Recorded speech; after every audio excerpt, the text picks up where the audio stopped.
What if I told you that McDonald's doesn't make most of its money by selling burgers, fries, or Big Macs? You've probably been to a McDonald's, maybe even several times this week, and naturally assume that every meal you buy contributes significantly to the company's profits. But that is far from the truth. The real secret behind McDonald's enormous fortune lies not in the food it serves, but in the system it has built around those restaurants. When people think about McDonald's, they imagine busy restaurants with long lines, cash registers ringing, and staff flipping burgers at high speed.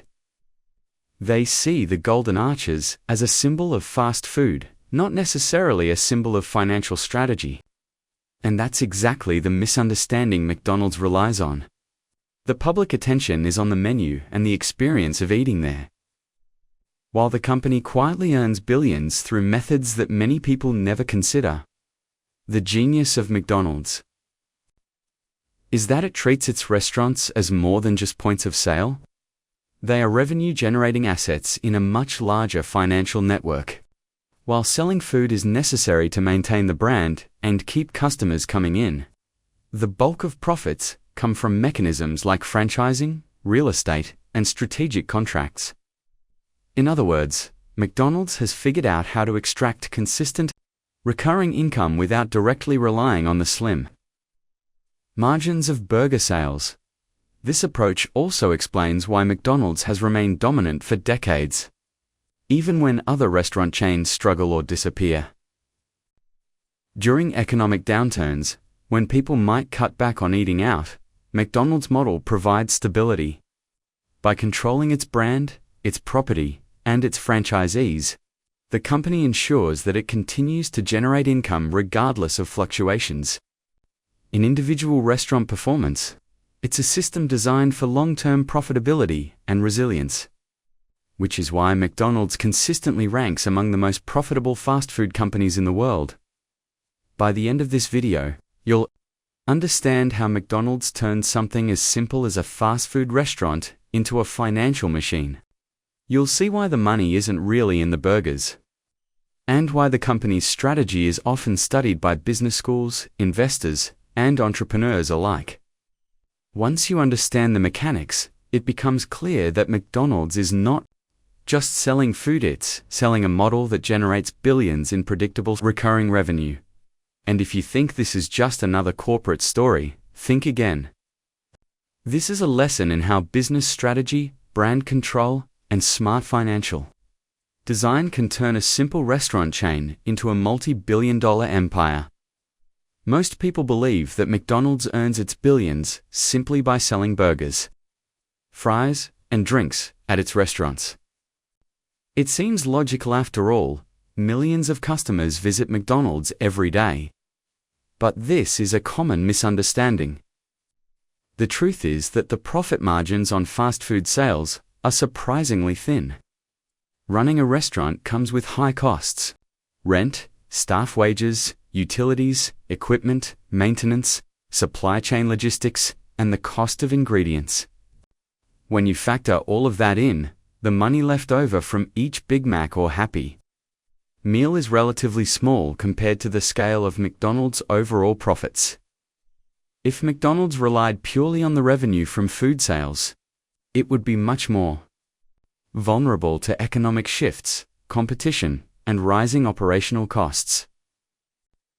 Restaurant chains that focus mainly on selling food often struggle to maintain consistent profits because every ingredient, every employee, and every operational decision directly impacts their bottom line.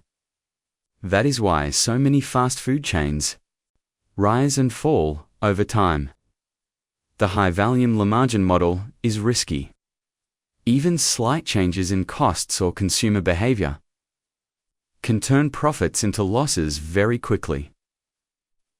This misconception also prevents people from appreciating McDonald's real genius.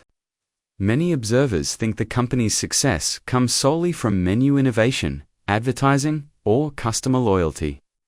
While these factors do contribute, they are not the main drivers of wealth. McDonald's has intentionally shifted its focus away from operating as just a restaurant chain to functioning as a business empire built on recurring revenue and asset control.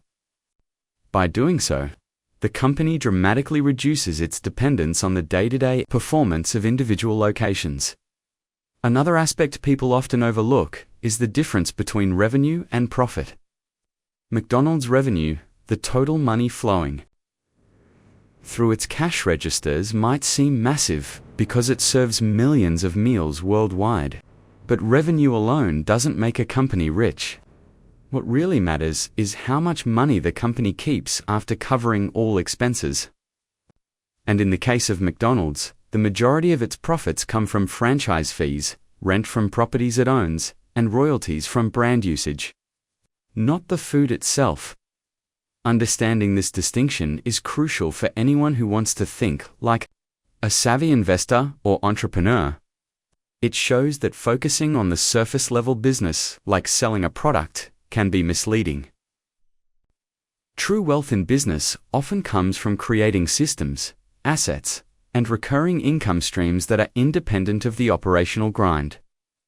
McDonald's isn't just a fast food chain. It's a carefully engineered financial machine designed to generate billions with far less risk than most people imagine.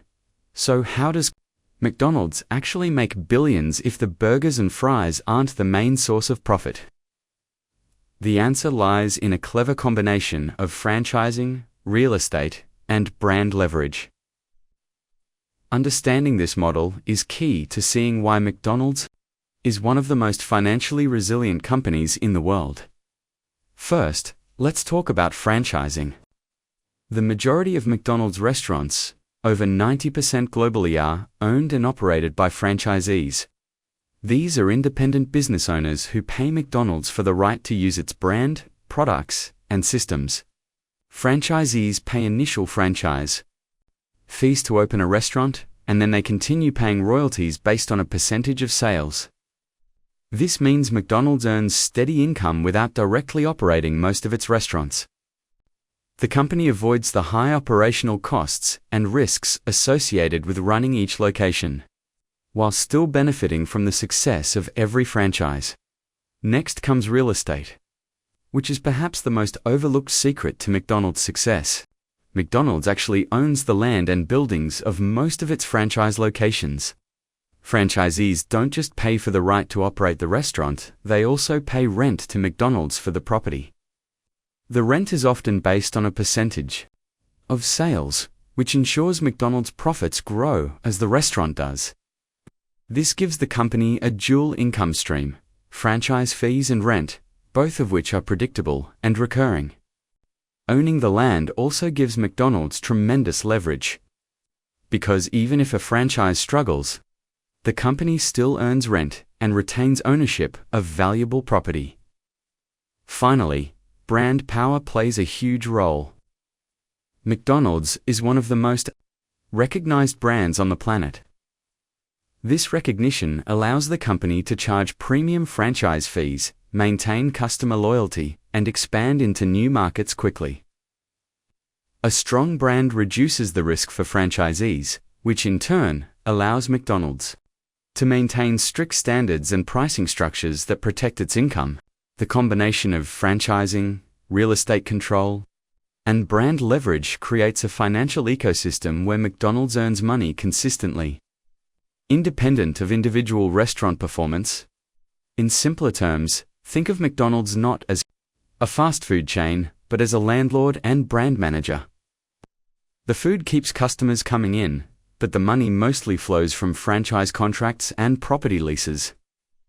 This approach explains why McDonald's can generate billions in profits every year while facing the same challenges that crush smaller or less diversified chains. One of the most illustrative cases is the story of Ray Kroc, the man who turned McDonald's into a global powerhouse. Kroc didn't make his money by flipping burgers. Instead, he realized early on that the real value was in controlling the brand and the real estate. He bought the company not for its menu or recipes, but because he understood that owning the land beneath the restaurants and managing franchise contracts was the path to long-term wealth. Today, McDonald's continues this strategy on a massive scale. For instance, consider a typical McDonald's restaurant owned by a franchisee. The franchisee might earn profits from selling food, but they also pay McDonald's monthly royalties, which typically range from 4% to 5% of gross sales, and rent, which can be 8% to 10% of sales. This means that even if the restaurant owner's profits fluctuate, McDonald's is guaranteed a steady income. Across thousands of locations, these percentages add up to billions of dollars in recurring revenue every year. A real-world example of this is the McDonald's in Manhattan, New York, one of the busiest and most valuable locations in the world. The franchisee pays millions of dollars annually in rent to McDonald's. While the revenue from selling burgers in a single location might be impressive, the true profit for McDonald's comes from the rent, which rises as sales increase, creating a direct link between restaurant performance and corporate income without taking on operational risk. McDonald's has also applied this model internationally. In countries like Japan and Germany, the company often owns the land and buildings and leases them to local operators. This strategy has allowed McDonald's to expand aggressively while maintaining control over revenue streams. The result is a global network of restaurants where McDonald's earns substantial income regardless of who runs the individual locations. Another illustrative case is the 2015 sale-leaseback strategy McDonald's used in the United States. The company sold some of its corporate-owned properties to investors while immediately signing long-term leases to continue operating them. This move freed up capital while maintaining a guaranteed income from rent, demonstrating the company's ability to extract value from real estate without impacting operations. These examples make it clear, McDonald's isn't just a fast food chain. It's a real estate and franchising empire. The food is important for the brand and customer engagement, but the billions in profit come from strategic control of assets and recurring fees, not burger sales. The biggest takeaway from McDonald's story is that true business wealth rarely comes from what most people assume. Most observers think McDonald's is rich because it sells millions of burgers and fries every day. But as we've seen, the real profit comes from strategic systems, asset ownership, and recurring revenue streams. This teaches an important lesson for anyone interested in investing, entrepreneurship, or understanding how large companies sustain enormous profits. The first lesson is the power of leveraging other people's efforts. McDonald's doesn't operate most of its restaurants directly. Instead, franchisees run the day-to-day operations, taking on the operational risks and responsibilities. McDonald's, meanwhile, earns royalties and rent from every location. This shows how businesses can create income streams that are less dependent on labor-intensive work, allowing the company to scale quickly and consistently. For investors, it's a reminder that ownership of systems and contracts can be more profitable than owning operations outright. The second lesson is the importance of asset ownership, especially real estate. McDonald's owns the land and buildings for most of its locations, which means it controls critical assets that generate steady income. Now that you understand how McDonald's makes billions, it's time to think differently about business, money, and investing. Most people focus only on what's visible, the products, the stores, the everyday sales. But the truth is, the real profits are often hidden behind systems, assets, and strategic planning. McDonald's is a perfect example of this. It shows how smart business design, asset control, and recurring income streams can create wealth far beyond what most people imagine. If you found this breakdown eye-opening, imagine how much more there is to learn about the world of investing and business strategy. Companies like McDonald's, Apple, Amazon, and others all use clever financial systems that the public rarely sees. Understanding these strategies is key to thinking like a wealthy Investor. It's not about short-term wins or selling products. It's about long-term growth, leverage, and predictable revenue streams.